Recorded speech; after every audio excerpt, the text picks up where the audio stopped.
that I'm not a revolutionary in any sense of the word. I don't mind civilization, I don't mind big cities, but it's really too bad that everything can't be made with care and by hand.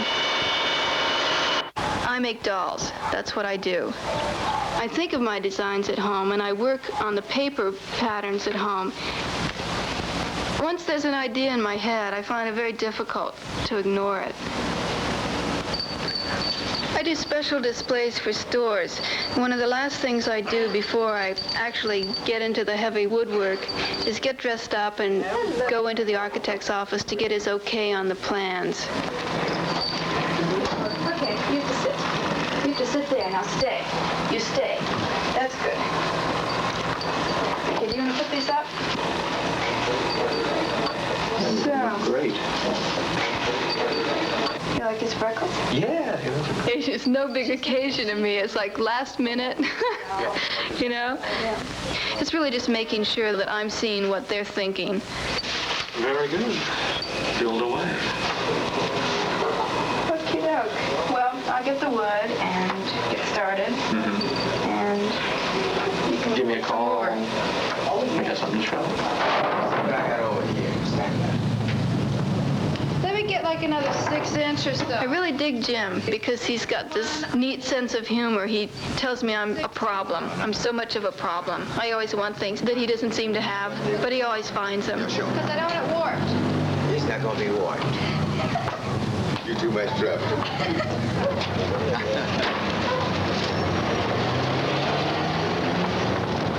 Here's one. Here's a 12-footer.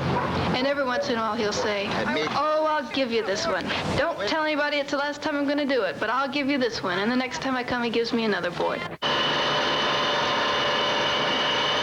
Sometimes people say, oh, really, little girl? What kind of tools do you have? And I lay something heavy on them, like I have a router and a 10-inch unisaw, I have a drill bit, I have a 20-inch bandsaw. At those moments, I can just barrage them with all the tools in the world that I use and just leave them speechless.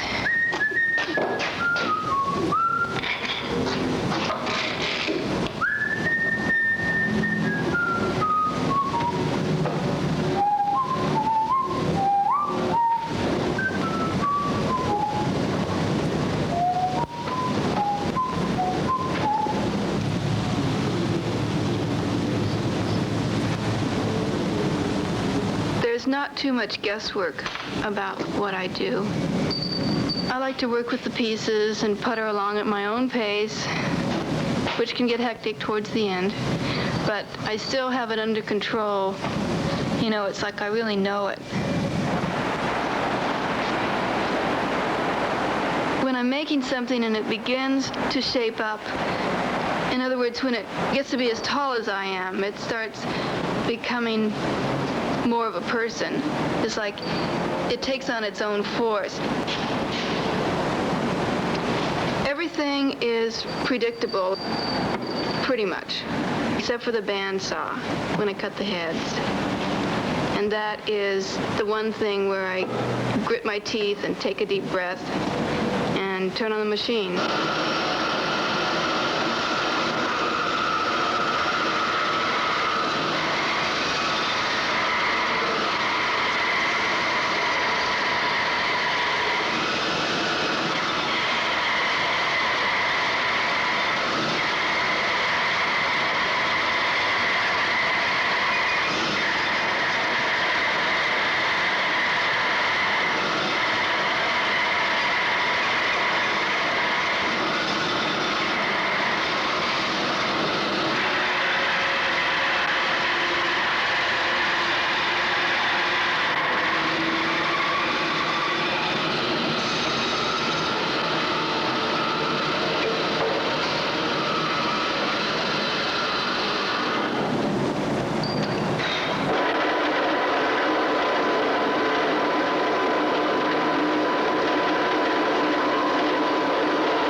When I put the eyes in, I always use half-inch circles of ebony, so they're very dark and very black and very piercing.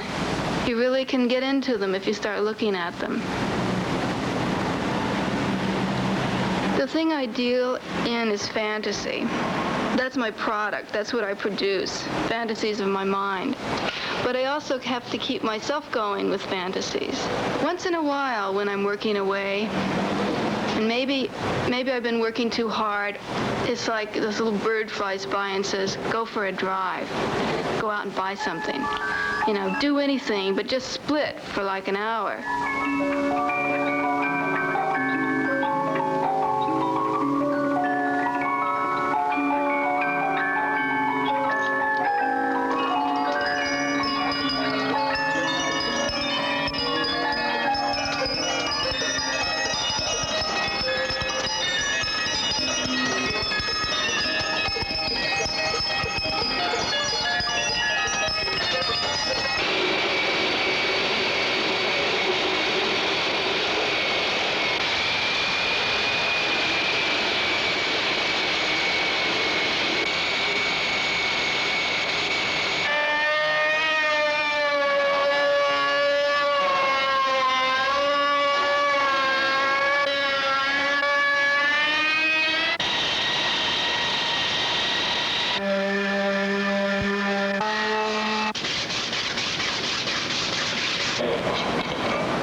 I don't do it too often, but sometimes I write little things on a slip of paper and enclose them inside one of the dolls that says, I am 26 years old and I have a lot of fun making these things.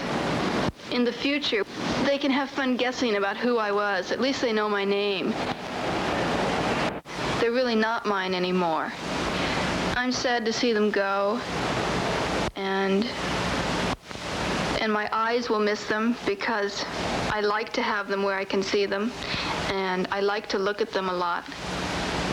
But it's like they've got their own thing to do now. The plan is that I make them and they go somewhere, and then they stand there and smile at people.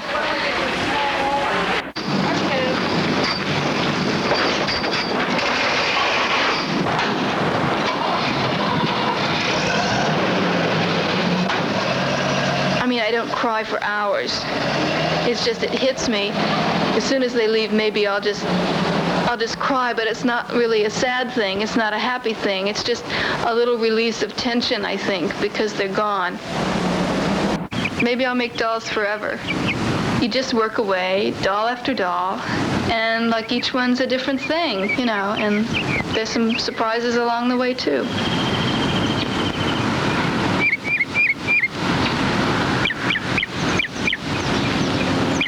I can look at something that I've made and I know how it's put together, and I know every single thing about it. It's like I am really an expert on the thing that I do, and no one else knows everything that I know about this particular thing. The first step is you think about it, and the second step is you do it. And the third step is you've done it. And the fourth step is you think about another thing, and the fifth step is you do it. And